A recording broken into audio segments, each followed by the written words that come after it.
దేవి మార్గం యూట్యూబ్ ఛానల్కు మీకు స్వాగతం. శ్రీమాత్రే నమః. పూజకు దేవుడి విగ్రహం ఎందుకు?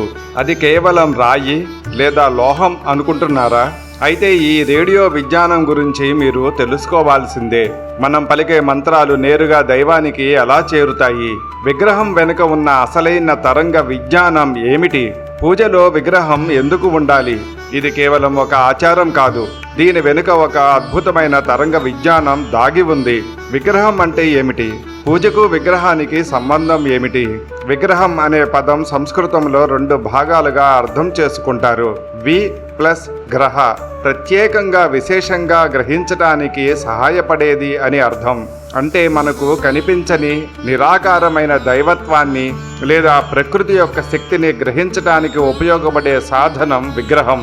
సనాతన ధర్మం ప్రకారం పరమాత్ముడు నిరాకారుడు, సాకారుడు కూడా. మనిషి మనస్సు ఎక్కువగా రూపాన్ని ఆధారంగా తీసుకొని ధ్యానం చేయగలదు. అందుకే ఋషులు దైవత్వాన్ని రూపాల రూపంలో ప్రతిష్ఠించి విగ్రహాలుగా ఆరాధించే పద్ధతిని ఏర్పరిచారు. విగ్రహం కేవలం రాయి లేదా లోహం కానీ కాదు. ఎందుకంటే శాస్త్రం ప్రకారం విగ్రహం ప్రాణ ప్రతిష్ఠ అనే ప్రక్రియ తర్వాత సాధారణ వస్తువు కాదు. ప్రాణ ప్రతిష్ఠ అంటే మంత్రశక్తి, యంత్రశక్తి, తంత్రశక్తి ద్వారా ఆ విగ్రహంలో దైవ చైతన్యాన్ని ఆవాహన చేయడం.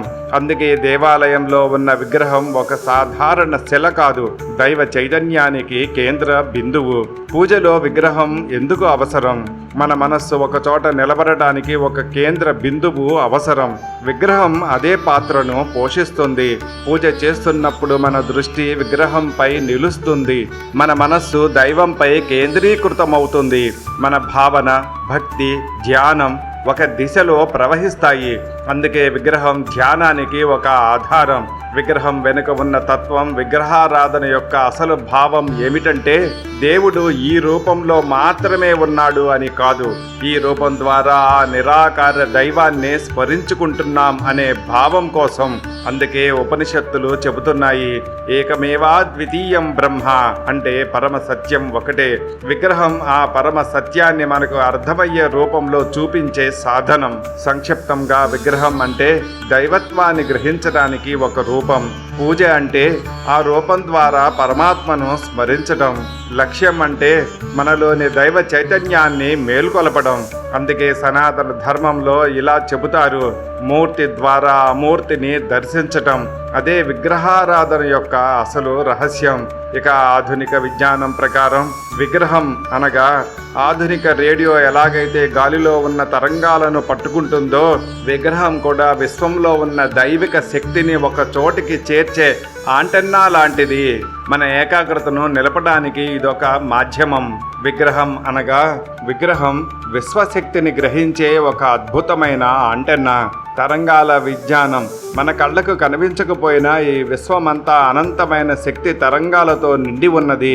రేడియో స్టేషన్ నుంచి వచ్చే సిగ్నల్స్ గాలిలో ఉన్న ఒక రేడియో లేదా యాంటెన్నా లేనిదే మనము సంగీతాన్ని వినలేము. అలాగే విశ్వమంతా వ్యాపించి ఉన్న ఆ ఆదిశక్తిని మన మనస్సు నేరుగా పట్టుకోలేదు. ఆ అదృశ్య శక్తిని దృశ్యమానంగా మార్చి మనకు అందించే ఒక రిసీవర్ లాంటిదే విగ్రహం. ఏకాగ్రత ఒక మాధ్యమం.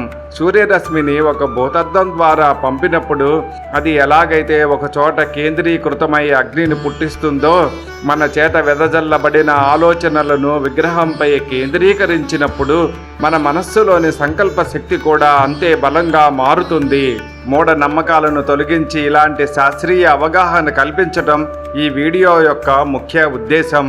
విగ్రహం అనేది కేవలం రాయి లేదా లోహం కాదు, అది ఒక ఇంటర్ఫేస్. భక్తుడి హృదయంలోని తరంగాలను విశ్వశక్తితో అనుసంధానం చేసే ఒక వారధి. మీరు పలికే వేద మంత్రముల తరంగములు ఈ కనెక్షన్ను బలోపేతం చేస్తాయి.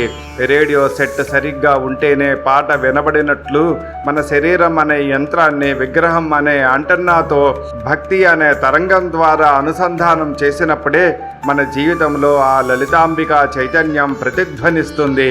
మిత్రులారా, విగ్రహారాధనలోని ఈ శాస్త్రీయ కోణం మీకు నచ్చినట్లయితే మన సనాతన ధర్మం వెనుక ఉన్న ఇలాంటి విజ్ఞానాన్ని ప్రతి ఒక్కరికి చేరవేయడానికి ఈ వీడియోను లైక్ చేయండి.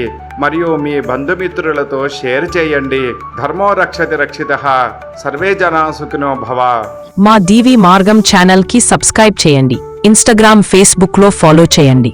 మా వీడియోలను లైక్ చేసి షేర్ చేయండి. కామెంట్ చేసి అమ్మ అనుగ్రహం పొందండి.